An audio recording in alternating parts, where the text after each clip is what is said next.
101 review.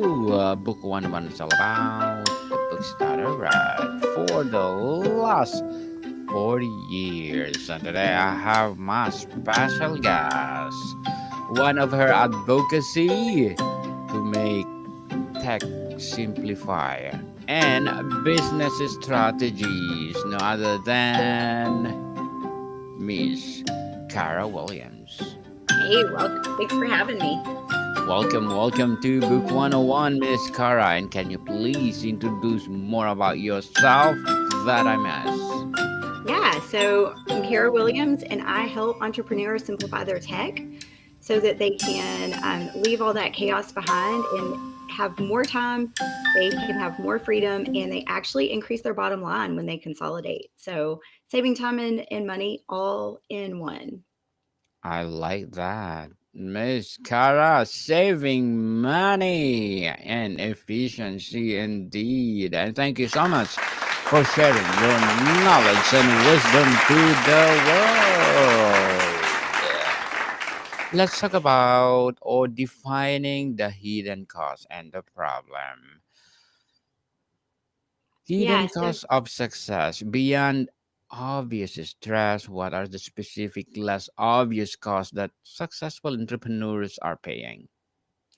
so besides stress, when you are running a business, there's so many things that have to get done every single day, and if you don't keep them, if you don't have a back end that supports you, what I find so often is entrepreneurs are they're running on so many different platforms and they're trying to make everything work, and they're spending more time babysitting all of the breaking back end, and so that takes them away from the ability to just do what they're good at, whether they're coaches, whether they're selling products. Instead of being able to be front and center in their business, they're fixing everything that's breaking. And so that is just one of the heartbreaks of mine is it's so much easier than what we make it, but you have to know the right tools. What does drowning actually look and feel like for a six-figure entrepreneur? Is it constant state of busyness or anxiety or something else?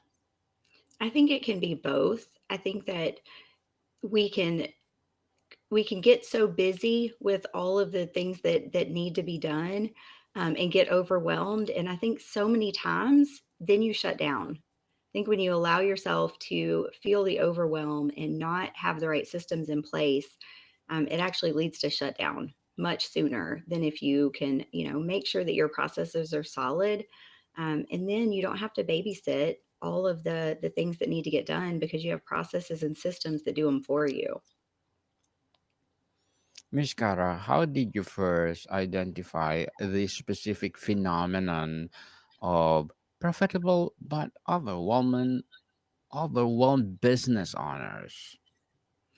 So I guess it all came down to several years ago. I was trying to piece all the things together, and I knew I needed to do things like show up on social media, create new products, create new offers.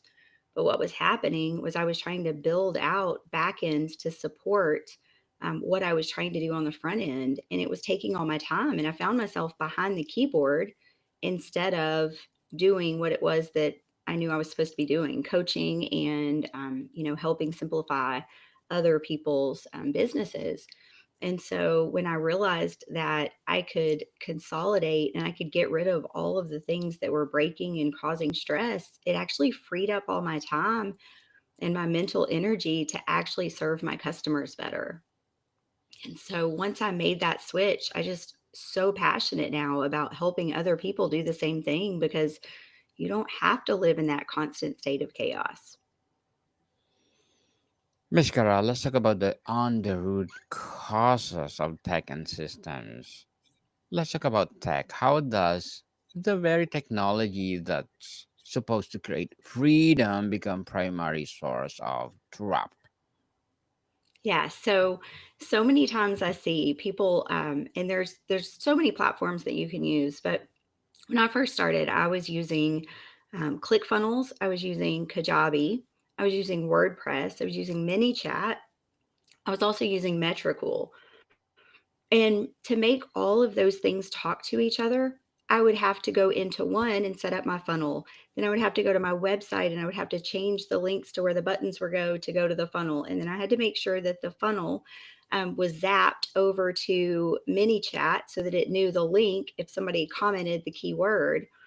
And then to schedule my social media, I would head over to Metricool and I would have to make sure I grabbed all the right links and that keyword was actually what was going into ManyChat. And so I was logging in and out of all these places and building and all the things. And I would make mistakes all the time. So what would happen was I would be, where I thought I had all the automation set up. It'd be 9 o'clock at night. I'm about to, get ready for bed. And somebody would message and say, "Hey, I just tried to click that link, but it doesn't work." And then, wow, guess what? Instead of working on a new product or a new offer or serving my clients tomorrow, I'm back at my desk trying to fix the tech that didn't work because the systems did not integrate well. Miss Cara, what is the shiny object syndrome as it relates to business tech, and how does it contribute to this feeling of being overwhelmed? Yeah. So I think as entrepreneurs, we naturally gravitate toward new, exciting things. And it was funny. I just did a demo this morning of a software, and the ladies that were on that call this morning, they've been following me for a long time, and I have been a big advocate of this one platform, one login. Well, I was introducing another software, and they literally in the comments were like, "Kara, is this a shining object? Like, is this something that is actually going to help us?" And I said, "Listen, I tested it, and y'all know that for years I've said one login, one software." I said, "But when I found this that integrates so well with the other, and it speeds up my time and it allows me to create offers, create freebies, and actually products," I said, "I realized I would be dumb to not use this." So I'm big on, yes, we can chase the shiny objects, but you have to test those objects and make sure that they're worth your time, they're worth your energy, and they're worth your money. Because if it's not adding value and adding back time and money into your business, it's just a distraction, and that's where we can lose our businesses if we're focused on distractions instead of what we should actually be focused on, which is moving the needle. Very well said. Miss Cara, empowering answer. Truly, truly are very well articulated. Why do so many successful entrepreneurs struggle with systematizing their process? Is it lack of knowledge, time, or something else? Well, I'm going to tell you that I read a book that changed the way I thought about systems, changed the way I thought about my whole business. I think in school, especially in the US, we're taught that if you don't know how to do something, you need to go learn how to do it. And I think this is where entrepreneurs get it wrong. I think that instead of you spending the time learning how to do something that you don't know how to do, if it's not your zone of genius and it's not what you want to be doing, you need to partner with the right person who knows how to do that thing, because partnering with that person is going to get you there faster. For example, several months ago, I had a client reach out to me and she asked me for a quote to build her a website. I gave her the quote and she goes, "I love you, but I can't pay that." I said, "Okay, well, I'll point you to some YouTube videos where you can go learn, how to do it." She came back 3 weeks later and her website was a mess. She had a few pages built, she didn't have anything connected. And she goes, "Can you just fix this? Because, like, I'm now 3 weeks behind." And I got in there, and within 2 hours, 2 billable hours was it. I was able to get her website up and running. So it took her 3 weeks away from running her business, trying to do something that she thought she needed to learn. If she would have just partnered with me in the first place, in 2 hours, we would have had her website up and going and her on her way. And I just, the book was Who Not How. And we need more who's in our lives. We don't need to learn all the hows. I don't need to learn how to put siding on my house. when I need new siding on my house, I'm going to call a contractor that they specialize in siding on houses, and I'm going to pay them because that's what they're amazing at. That's what their zone of genius is. I don't need to learn all the things. And so I think that that's where we mess up as entrepreneurs is we get in the weeds because we think we need to know how to do everything, but we don't. We need to build our network and we need to partner with the people to fill in the gaps where I lack knowledge and I lack skill. Miss Kara, on the root causes, team and delegation, many entrepreneurs are great doers but struggle to become managers. Why is it the transition is so difficult even when they can afford to hire help? So I'm so guilty of this. I have an assistant, and sometimes I'll think, like, I just need to reach out and have her do XYZ, but I can do it faster myself. And what I've realized is, and I use Loom a lot. I don't know if everybody, I love Loom. But what I've realized is if I will stop and I will take the extra time to create the task, if it's not urgent, right? If it needs to be done this second because it's going to affect my bottom line, I'm just going to jump in and do it. But if I will actually jump on and I will turn Loom on and I will walk through, here's how I do this, then the next time I need that task done, I know she's now going to know how to do it. She's going to do it the way I taught her. And that's one less thing on my plate. But in the moment, so it's so much easier for us to just take over and do it for them or do the thing than hand it off because we don't want to train.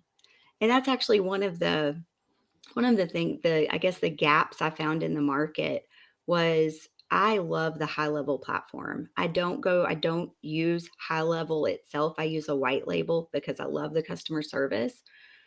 But so many of the CEOs I was working with, they didn't want to take the time to train their OBM or their VA. And I'm like, let me do it for you. You don't need to go learn how. You don't need to go put them in a course, have them watch YouTube videos. Let me hold your hand or hold their hand and figure out what do you need to accomplish and then do it. And so the who, not how, like that was a game changer. And I think more entrepreneurs need to shift that mindset that you don't need to know it all. You need to know somebody who knows what you don't know. What are the common hiring mistakes that lead to more management stress or net loss? So one of the things I always do if I'm hiring someone is I always hire on a project base to start out with. So I'll normally have 3 people that I bring in and I give them the exact same project, the exact same, words, pictures, whatever it is, scope of work, and then I look at the quality of what they gave me and I see which one is the best fit. I think that so many times entrepreneurs will talk to someone and they'll think, "Oh yeah, this person, they really sell them. Like, yes, they're going to be great.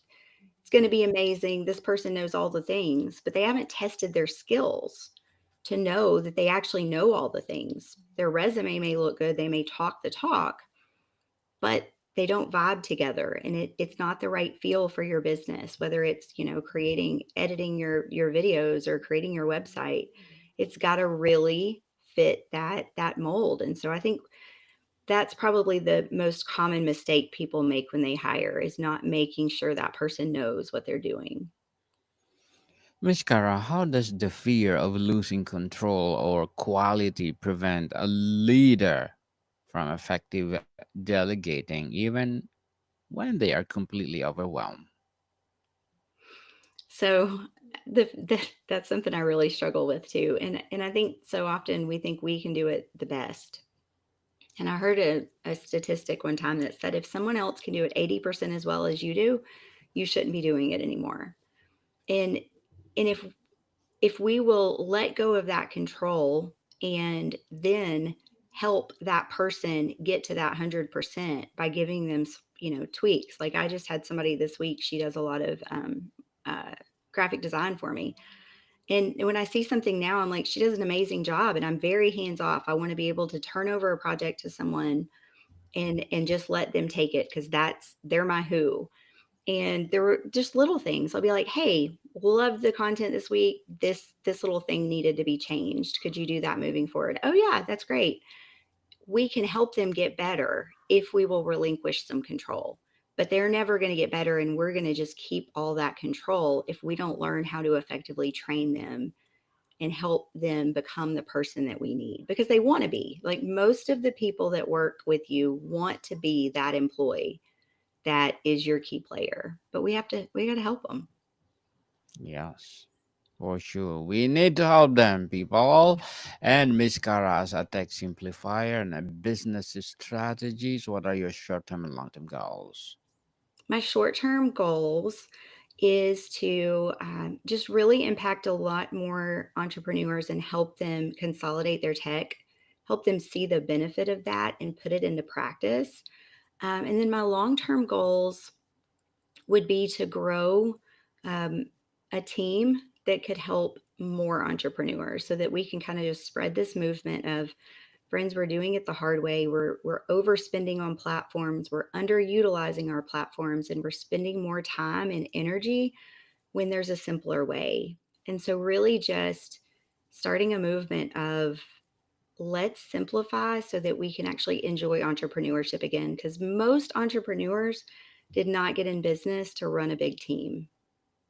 That wasn't their goal. They wanted, more freedom, and a bigger bottom line. They didn't want to be a staffing agency. So I just think helping more people with that is my short term and my long term goal, but starting small and then, growing a team to have a bigger impact. Baby steps indeed, and good luck to your goals, Miss Cara, and looking Thank forward you. for more success. And Thank what you. would be your piece of advice for those people out there who want to be like you?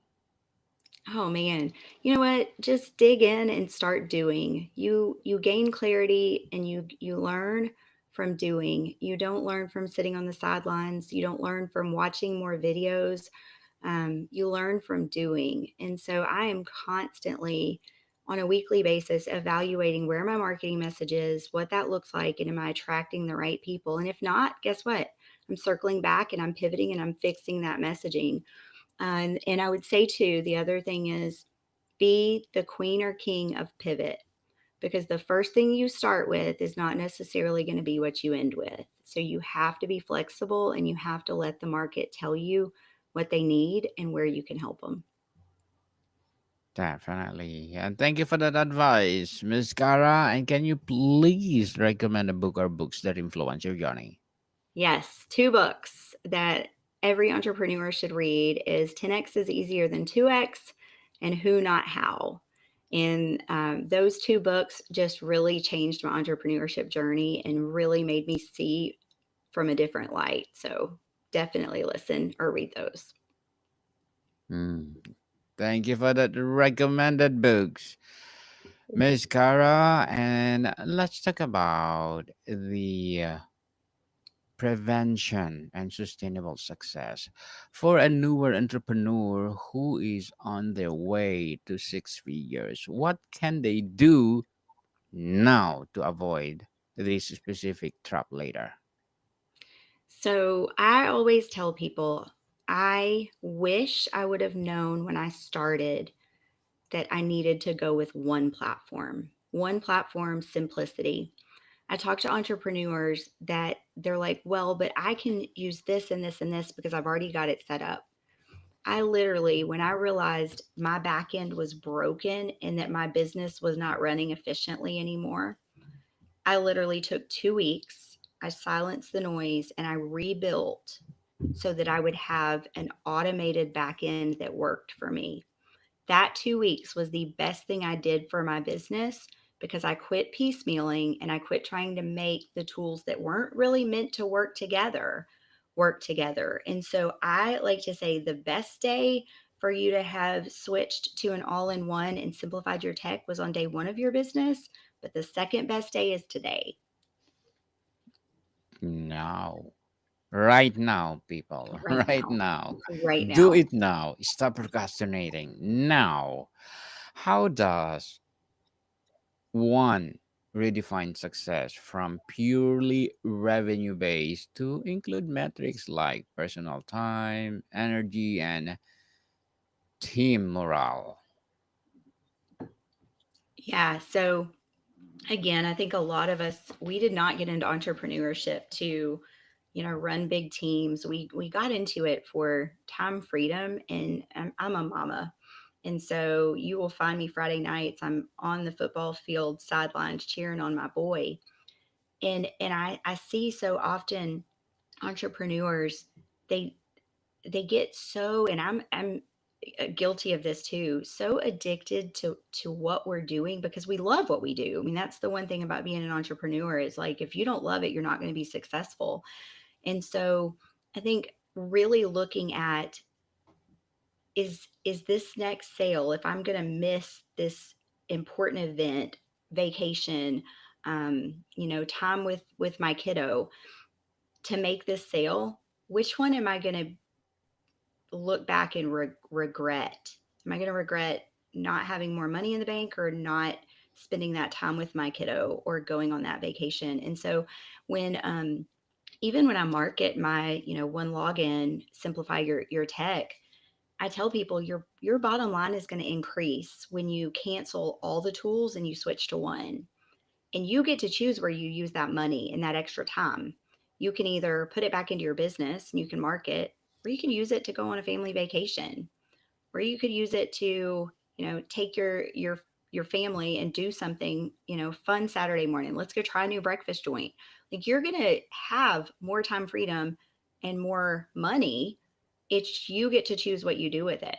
Yeah, if we reinvest in our business, we're going to make more bottom line, but is instead would that investment be better to spend on those people that you love and care about? Sometimes that's the right answer. Yes, definitely. The right answer to do both. You have money, and of course, you have family to spend with.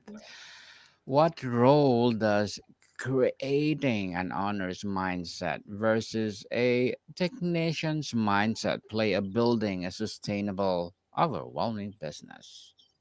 What are the two mindsets? I'm sorry. Technician mindset and owner's mindset. Oh, owners versus technician. Yeah, I think when you look at something like an owner, and I think about like real estate. If I'm renting somewhere, I'm looking more at a technician, like, oh, I got this little hole in the wall. Let me do a little quick patch. Who cares what it looks like? It's not mine. And I think that tends to be when you're a technician in your business, like how you look at things. Whereas if you're an owner, like you want to fix those things that are broken now so that they don't slow you down later. And you want to keep that foundation solid. You want to keep those systems working well. And so I think just really taking ownership too that what is happening in your business is a result of what you're putting into your business. So if you're treating it, I had somebody the other day say, if I followed you around for a week, would I know you were serious about your business? If if you're treating it like a hobby, it's going to pay you like a hobby. If you're treating it like a business, it's going to pay you like a business. And so I think just taking ownership and realizing like you're responsible for your own success. And if you're not seeing what you want in your business, guess what? Quit acting like an employee and act like an owner and make some changes. Yes. Act like you are the owner of the business. Mm. Miss Cara, before we wrap up our discussion for today, I'm inviting you to please to listen to my other podcast, people. My other podcast, because my abstract essay is already in fifth season, abstract poetry in second season, and my book 101 review in fifth season too. Comedy 101 in second season, and my food 101 in fifth season as well. Geography 101 in fourth season, and my baby podcast, Law 101 and Mental Health 101, Love Letters in third season, and Movie 101 Review Music 101 in fourth season, and Science 101 and Sex 101 in its first season. Please listen to them wherever you listen your podcast. So, Miss Cara, finally, if an entrepreneur takes only one thing away from this conversation, what is the most crucial mindset shift or action item to stop droning, the start of thriving again? Oh, the biggest mindset shift. I think just realizing that entrepreneurship is the hardest thing that you're ever going to do, and knowing that and I keep track of like referrals, and I call them like my customer love notes, because there are days it's going to get so hard and you're the only one that's going to pick yourself up. So just remembering that you chose this and that it's going to be hard, but it's going to be worth it in the end. But you've got to be resilient and you've got to have the grit to get back up. Miss Cara Williams, thank you so much for sharing your knowledge and wisdom to the world. So can you please invite our listeners to support your business, your advocacy, or whatever projects that you're doing right now? Yes. So they can find me at Help Me Kara on all the socials, and that's my website as well, helpmekara.com. Yes, people, let's support Miss Cara Williams because if you support her, for sure, more and more empowering business to come. So, Miss Cara, thank you so much for your time. Thank you. I appreciate it. More to come, people. See you soon.